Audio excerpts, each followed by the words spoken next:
What's up, guys? Welcome back to Boost Brothers Garage. In this episode, we are going to ceramic coat the turbo manifold for our 07K project here in our shop. Stay tuned.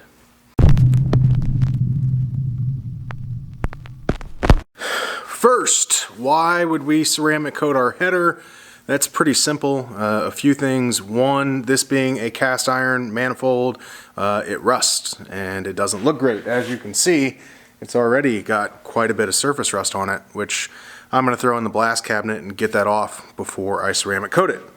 So beyond the aesthetics of it, it also won't stain if you spill oil or something else on it in the engine bay. But the most important benefit, at least in my mind, is heat management.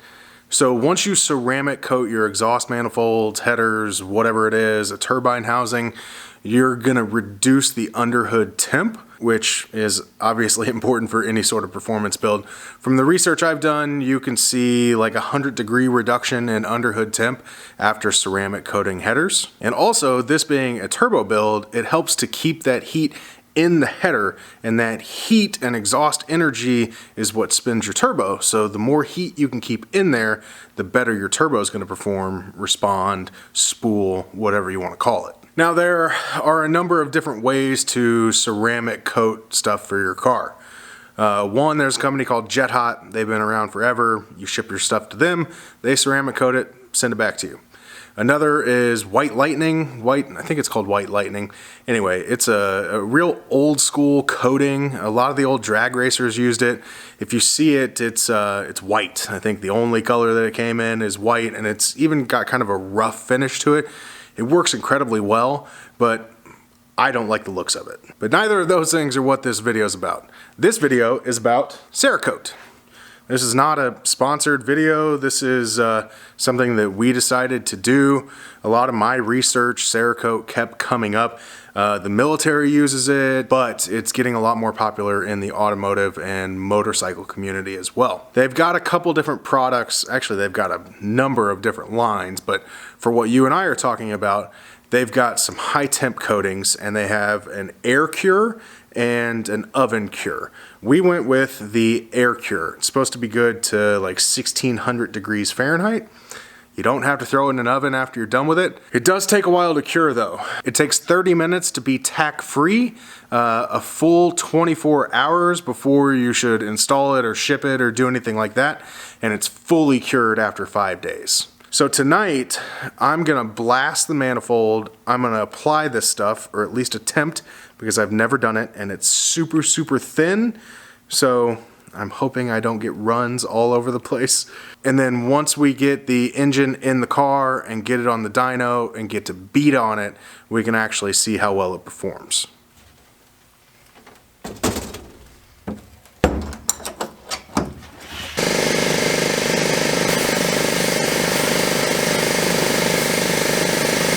Now that I've got this sandblasted and all cleaned up, I don't know that I need to, but I'm going to tape off the flange for the turbo and for the wastegate. This has like a nice serrated finish to it, so even though the Cerakote is really, really thin, I still want to cover this just to make sure that we get the best seal possible. You'll notice I'm wearing gloves at this point, and that's because I've already cleaned this manifold off with acetone, and I don't really want to get any of my oily fingerprints on there, which will most likely show through in the coating. With this finished up, before I actually start spraying it, I'm going to show you what gun I decided to use. This is a $14 spray gun from Harbor Freight. This is a detail gun. The thing with the detail gun is they have smaller nozzles. Because Cerakote is so thin, you really need a smaller nozzle. The instructions tell you to use a 0.8. This is a 0.6. A lot of your standard like HVLP guns, to my knowledge, are like 1.2 or bigger. I'm not an auto body guy. I could be completely wrong with that, but anyway, I know that this is going to work for our application, and it was really cheap. Even if we only use it this one time and throw it away, it'll be worth $14. The instructions say that you should have your compressor set up at no more than 50 psi. I turn the regulator down on mine to 40 psi just to be safe. The instructions for the Cerakote say that you should spray in a narrow pattern, and that's because, especially with a header or a manifold, you've got some smaller areas that you need to get into, and if you have too wide of a fan spray pattern on your gun, then as you're trying to get to those hard to reach areas, then you're just spraying a bunch of material elsewhere and you're gonna end up getting runs. So you want to run a real narrow spray pattern. I've got the gun all set up. I've got the Cerakote all mixed up. I've read the instructions for both. It says that you should just do one coat. You're looking for like 1 to 2 mil thickness for this coating. And it also says to start in the most difficult areas and work your way out. I'm gonna be honest with you guys, I'm a little nervous here. This is the first time I've done this. This is not my turbo manifold, this is Alan's. So, just like the tiniest little bit of anxiety. It is crazy how thin this stuff is. For color, we went with tungsten. C-111 is the color and product code for what we went with. Oh boy.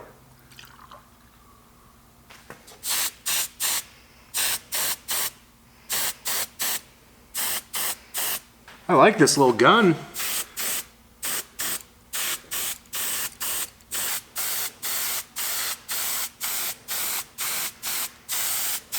I'd say I'm basically a professional at this point. This is the 4-ounce tester, is what they call it. It's 35 bucks. I put in, I don't know, a third, maybe a half of the bottle, and I only used a half of that. So a quarter of a bottle of this stuff did this entire manifold. Let's let this thing dry, see how I did. All right guys, I'm back. It is 4 days later, and everything cured really nicely on the Cerakote. As a matter of fact, we liked it so much that my buddy David brought his turbine housing in for his Borg-Warner turbo, and we went ahead and did it. So we just sprayed it. It's drying faster because I didn't go nearly as heavy on the coat, which I learned was something I messed up on the exhaust manifold. I'll show you in a second, but this looks really good. Here is the turbo manifold. It is completely cured, and I went ahead and put it on the engine. We are using titanium studs for the head, for the manifold, which are really nice. The Garrett G25 660, the Tile F38 38 millimeter wastegate. So we're gonna get this thing off the engine stand. We're gonna put the bell housing and clutch and flywheel and all that stuff on, and then we're gonna put it in the car. Another thing I got done off camera was finishing the installation of the intercooler and also mounting the oil cooler. For the intercooler, we made some brackets to go off of the rad support for the bottom. And then for the top, I used some aluminum angle stock. I guess you can't call it angle iron because it's aluminum. And flatten out the ends and use that as support stays to keep it from moving fore and aft. Now that we've got the engine off the stand and hanging on the hoist, we're gonna install our spec flywheel. You guys have seen this in some of our other videos.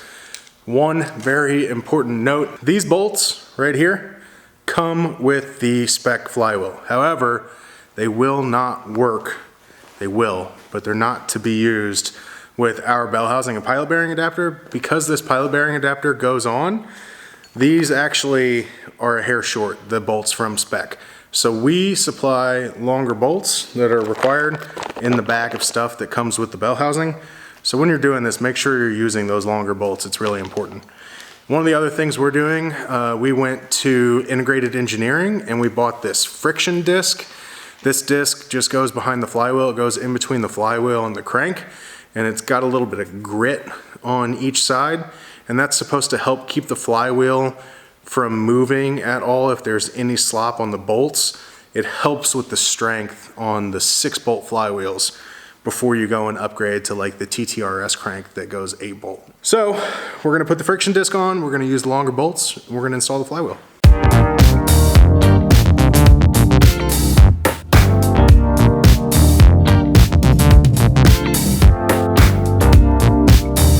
Don't forget to put your pilot bearing in. with the O-ring seal facing that way. Next up is the clutch disc. Spec clutch has a sticker on it that says Flywheel side. You know which side that goes on.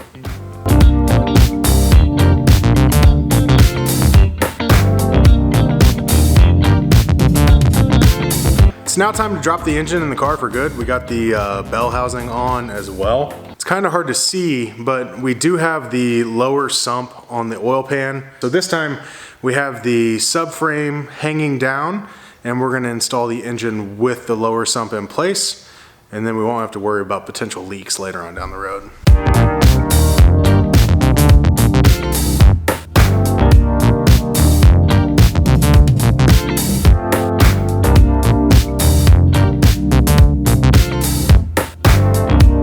The key to installing the engine this way is to make sure that you jack up the torque tube as high as possible. That helps to go ahead and get the engine aligned with the torque tube. You can get that shaft in the pilot bearing adapter without the lower sump hitting the subframe, even though you have the subframe drop just a little bit.